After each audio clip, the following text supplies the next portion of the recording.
கர்த்தர் கொள்ளுகிறவரும் உயிர்ப்பிக்கிற தேவனமாக இருக்கிறார். அவர் அடிக்கிறவரும் காயங்களை கட்டுகிற தேவனமாக இருக்கிறார். மகா கிருபை இறக்கம் நிறைந்த கர்த்தாவே, இந்த நாளில் உம்மை சோத்தரிக்கிறோம், துதிக்கிறோம். கர்த்தாவே, நீர் உள்ளத்தில் உள்ளது எல்லாம் ஆராய்ந்து பார்த்து கொண்டிருக்கிறீர். ஆராய்ந்து முடியாத பெரிய காரியங்களை எண்ண முடியாத அதிசயத்தை செய்கிறீர். ஆண்டவரே, மனுஷருக்கு உள்ளே ஆக இருப்பதை அறிந்தபடியால் யார் உண்மை குறித்து ஆண்டவரே எங்களை குறித்து உமக்கு சாட்சி கொடுக்க வேண்டியதில்லை. கர்த்தாவே, நீர் எல்லாவற்றையும் அறிகிறீர். கர்த்தாவே, தசம் பாகத்தை அறிகிறீர். கர்த்தாவே, காணிக்கை கொடுக்கத்திலே அறிந்திருக்கிறீர். கர்த்தாவே, எப்படி கொடுக்குறோமோ அதை அறிந்திருக்கிறீர். கர்த்தாவே, இந்த நாளில் உமக்கு மறைவானது ஒன்றுமில்லை. இயேசு மூலம் வேண்டுகிறேன் நல்ல பிதாவே, ஆமேன் ஆமேன். அருமையானவர்களே, இந்த நாளிலும்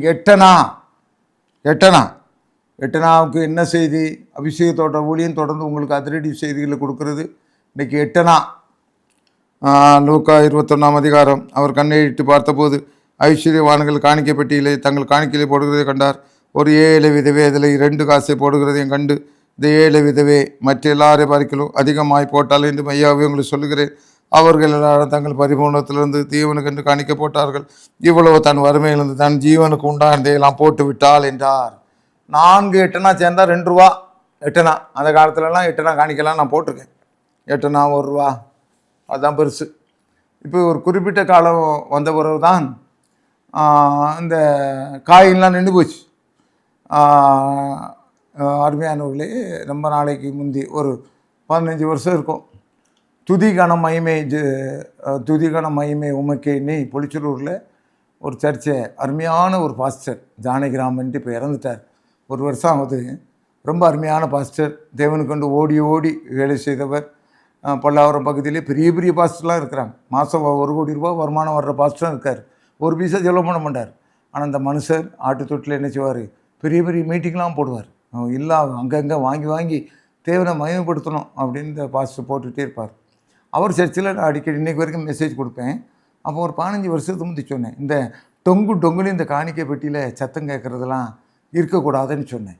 விசுவாசிகள் அப்படியே கேட்டாங்க. அதிலேருந்து ரூபா நோட்டுகளே போட்டாங்க. இன்றைக்கி ரொம்ப ஆசீர்வாதமாக இருக்காங்க. கர்த்தருக்கு பிரியமானவர்களே, என்ன சொல்ல வரேன்னா, கர்த்தருடைய காணிக்கை விஷயத்தில் நீங்கள் எந்த அளவுக்கு நீங்கள் அக்கறை எடுக்கிறீர்களோ, ஒரு இப்போ பாருங்கள், இப்போ கூட ஒரு சில காணிக்கைகள் இந்த காயின்லாம் இப்போ 5 ரூபா 10 ரூபா பரவாயில்ல, அது கம்மிலாம் யாரும் போடக்கூடாது கர்த்தருக்கு. இந்த ஏழை விதவை அந்த காலத்தில் போட்டான்னா கர்த்தருக்கு பிரியமானவர்களே, அந்த அம்மாட்ட இருந்ததை போட்டாங்க. உங்கள் வீட்டில் அதாவது 10 ரூபா இருக்கின்ற போது 1 ரூபாயாவது கர்த்தருக்கு காணிக்கை நீங்கள் கொடுக்கணும். கர்த்தர் இந்த காணிக்கை விஷயத்தில் உன் உள்ளத்தினுடைய விருப்பத்தை பார்க்குறாரு. அதுதான் இங்கே ரொம்ப முக்கியம். கர்த்தருக்கு காணிக்கை கொடுக்கணுமா? போன வாரம் தானே 500 ரூபா கொடுத்தோம், இந்த வாரம் 500 ரூபா போடணுமா? அவுட். நீ அங்கே 1 லட்ச ரூபா கொடுத்தாலும் அங்கே தேவன் எட்டி பார்க்க மாட்டார். தேவன் கொடுத்ததை தான் நீ கொடுக்குறான். சாலமன் ராஜா சொன்னான், நீ கொடுத்ததே நாங்கள் திரும்ப கொடுக்கணும், அவ்வளோதான். தேவன் இதில் ஒரு பிரியத்தை வைத்திருக்கிறார். ஒவ்வொருத்தருடைய உள்ளத்துலேயும் என்ன இருக்குது பாருங்கள். கர்த்தருக்கு பிரியமானவர்களே, ஒரு பெரிய பணக்கார அண்ணாச்சி எனக்கு தெரியும். ஒரு நாள் வீட்டில் ரொம்ப வசதி, நல்ல வசதி. அப்போ பாருங்கள், கர்த்தருக்கு பிரியமானவர்களே, அவளுடைய மகள் ஒன்று ரொம்ப கஷ்டப்பட்ட ஒரு இடத்துல கொஞ்சம் பொருளாதார ரீதியில் அவங்க கொஞ்சம் பின்தங்கிட்டாங்க. இருந்தாலும் இவர் என்ன செய்வார் தெரியுமா, காலையில் வீட்டில் இவருக்கு ரொம்ப நல்ல டிஃபன்லாம் நல்ல உயர்தர ரகத்தில் இருக்கும். ஆனால் இவர் என்ன செய்வார்னா, ஏம்மா நான் மகா வீட்டுக்கு போகிறேன்னு நீங்கள் எதுவுமே சாப்பிட மாட்டார். அங்கே மகா வீட்டில் போனோடனே அந்த கருப்பட்டி அந்த கஞ்சி அதை வாங்கி ரொம்ப குடிச்சிட்டே இருப்பார். உடனே ரொம்ப குடிப்பார். அந்த கருப்பட்டி கஞ்சி ரொம்ப குடிப்பார். ஒரு நாள் அப்போ நான் சின்ன பையன் தான். அப்போ அந்த பெரிய பணக்காரை பார்த்து கேட்டேன், என்னையா நீங்கள் அடிக்கடி காலையில் எங்கே வந்துடுறீங்களே? தம்பி, நீ சின்ன பையன் தெரியாதுடா, பாசத்துக்கு ஒரு விலை இருக்குடா. எங்கள் வீட்டில் விதவிதமான உணவுலாம் எனக்கு இருக்குது. என் மகளை கட்டி கொடுத்த இடத்துல கொஞ்சம் கஷ்டப்படுறா. இவ தர்ற அந்த கஞ்சி எனக்கு குடிக்கிறதுக்கு ரொம்ப அமிர்தமாக இருக்கும். என் பிள்ளைக்கு எங்கள் அப்பா என்கிட்ட சாப்பிட்றாங்க, ஒரு சந்தோஷம், அதுதான்டா பெருசுன்னார். அதே மாதிரி ஆண்டவருக்குள் பிரியமானவர்களே, ஆண்டவர்கிட்ட இருக்க தங்கத்துக்கு அளவே கிடையாது. இன்றைக்கி ரிசர்வ் பேங்கில் இருக்கிற பணம்லாம் ஆண்டவருக்கு உள்ளது தான். அதை எந்தெந்த நேரத்தில் எங்கே மாற்றணும் ஆண்டவருக்கெல்லாம் தெரியும். ஆனால் இந்த 8 இந்த 2 ரூபா, இந்த 2 காசு, இந்த 2 வெள்ளி காசு, இதில் ஏன் தேவன் பிரியப்பட்டார்னா, அந்த அம்மாவுடைய உள்ளத்தங்க கொண்டு வரார். பாருங்கள், 2 பேரும் ஆலயத்தில் இருக்காங்கன்னு வச்சுக்கிடுங்க. அங்கே ஏதோ அர்ப்பின் பண்டிகை நடக்குது. அர்ப்பின் பண்டிகை நிச்சயம் நடத்தணும். அப்போ பாருங்கள், இந்த அர்ப்பின் பண்டிகை நடக்கும்போது ஒரு அம்மா யோசிக்குது, ஐயோ நம்மக்கிட்ட இருந்தால் நம்ம ஒரு 10 லட்ச ரூபாய்க்கு அந்த ஏலத்தில் பொருளை எடுத்துக்கலாமேன்னு இந்த அம்மா நினைக்குது. 2 வருஷத்தில் பார்த்தா அந்த அம்மா எடுத்துரும். ஆனால் ஒரு பெரிய பந்தோபஸ்துக்கு ஒரு பெரிய கெட்டப்புக்கு அவன் எடுத்துகிட்டு இருந்தானா அது நாம் ஒன்று சொல்கிறதுக்கு இல்லை. எந்த குடும்பம் நினைக்குதோ ஐயா நம்மகிட்ட இருந்தா இந்த காணிக்கையை தேவனுடைய ஆலயத்தை கட்டுறதுக்கு தானே கொடுக்குறாங்க, அர்ப்பன் பண்டிகையில் ஒன்றும் தப்பு கிடையாது, எடுத்துக்கலாமே அந்த அம்மா நினைக்கும். இந்த குடும்பத்தை ஆண்டவர் ஆசீர்வதிப்பார். நீ எந்த அளவினால் அளக்கிறாயோ அந்த அளவினால் அளக்கப்படும்.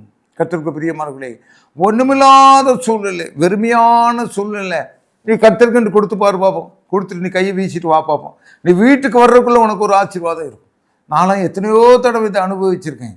ஐயோ திங்கக்கிழமை செக்கை பாஸ் பண்ணணுமே, இந்த ரூபா அதுக்கு தேவைப்படுமே நினைப்பேன். இல்லை, கொஞ்சம் நேரம் மனசு அலமோத தான் செய்யும். ஒன்றும் பெருசாக நான் ஒன்றும் பெரிய இதுன்னு சொல்ல வரல. சில நேரத்தில் தடுமாறி இருக்கேன். ஆண்டவரே நாளைக்கு செக்கு வருமே எப்படி பாஸ் பண்ணுறது, ஆனாலும் கண்ணம் இறுகிக்கிட்டு முதலாவது தேவனுக்கு கொடுத்துருவோன்னு 1ஆம் தேதி காணிக்கை கொடுக்கும்போது அந்த மாதம் முழுவதும் கர்த்தர் நடத்துவார். ஐயா ஒரு துரும்பு உன் வீட்டில் எங்கே இருக்குன்னு உனக்கு தெரியாது, ஆண்டவருடைய கண்ணு உன் மேல் நோக்கமாக இருக்கு.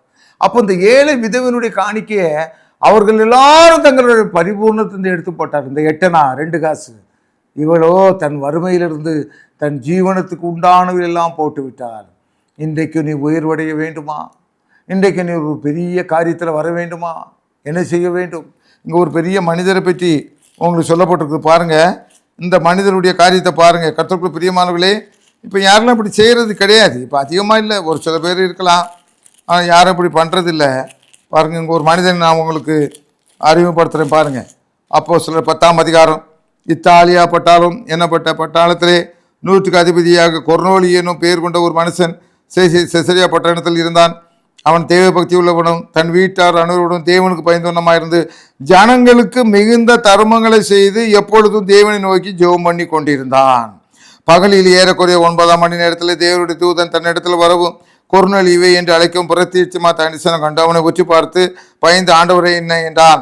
அப்பொழுது அவன் உன் ஜபங்களும், செகண்ட் பாயிண்ட் வருது பாருங்க, உன் தர்மங்களும் தேவனுக்கு நினைப்பூட்டுதலாக அவர் சன்னதியில் வந்து எட்டினதையா. வெறும் ஜெபம் மாத்திரம் இல்லையா, மற்றவங்களாம் ரொம்ப கெட்டவங்க, இவர் மட்டும் 1 மணி நேரம் ஜெபம் பண்ணல இவர் பெரிய அப்படியே பரலோகத்துக்கு போயிடுவார். இல்லை, நீ ஜெபம் பண்ணிட்டு வாரான், வாசலில் ஒருத்தன் கஷ்டப்பட்டு வந்து நிற்கிறான், அவன் தான் ஐயான்னு கேட்குறான், நீ அவனுக்கு ஒரு விஷயம் கொடுக்காம போயிட்டா எப்படியா? 1 மணி நேரம் ஜெபம் வேஸ்ட்டு.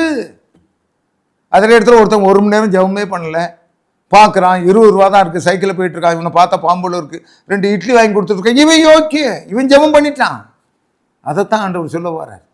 ஆண்டவர் சொல்லுவார், உன் ஜெபங்களும் தர்மங்களும். கொர்னேலியை பார்த்து சொன்னாரியா, மகா பெரிய கோடீஸ்வரை ஜெபம் பண்ணுறான், தான தர்மம் பண்ணுறான், ஆண்டவர் என்னை ஆசீர்வச்சிருக்காரு, ஏன் என் கையில் கொடுத்துருக்கிறாரு, பணத்தை கொடுத்துருக்காரு, ஏன் உன் கையில் பதவியை கொடுத்தாரு, ஏழைகளுக்கு உதவ வேண்டும், ஏன் உன்னை குடும்பத்தில் மாத்திரம் வேண்டவனா கொண்டு வந்திருக்கிறாரு, உன் வீட்டில் நடக்கிற ஒரு எளியவன் கஷ்டம், உன் தம்பி போய் ஒரு கஷ்டப்படுறான், உன் மக கஷ்டப்படுறா, அதை கண்டு ஓடி ஒளிகிறதுக்கா?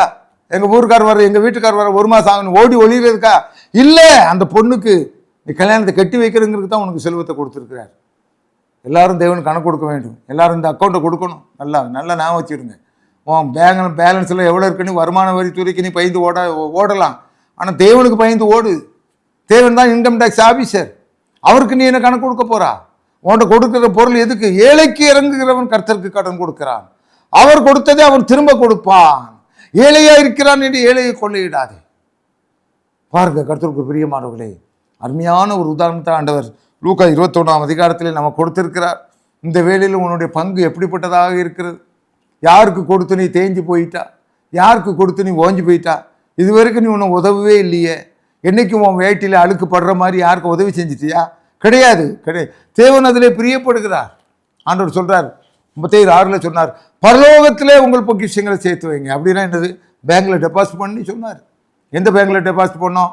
உன் சகோதரனுக்கு, உன் சகோதரிக்கு, உன் சித்தப்பாவுக்கு. அவன் என்னத்தையா செஞ்சுட்டு போகிறேன். ஒரு காலத்தில் உன்னை ஏச்சியே இருக்கலாம், இப்போ நீ செஞ்சு நன்மை செய்யி. என் தேவனே என்னை நினைத்தரலுங்க. நெகேமியா அன்னைக்கு சொன்னான், அவன் கஷ்டப்படுறாங்கன்னு, ஜனங்கள் கஷ்டப்படுறாங்கன்னு ஒன்றுமே வாங்கலை. தேவனே என்னை நினைத்தரல, அங்கே போட்டாயா. இன்றைக்கும் உன்னுடைய பங்களிப்பு எப்படிப்பட்டதாக இருக்கிறது? தேவனுக்கு கொடுக்குற காணிக்கை எப்படிப்பட்டதாக இருக்குது?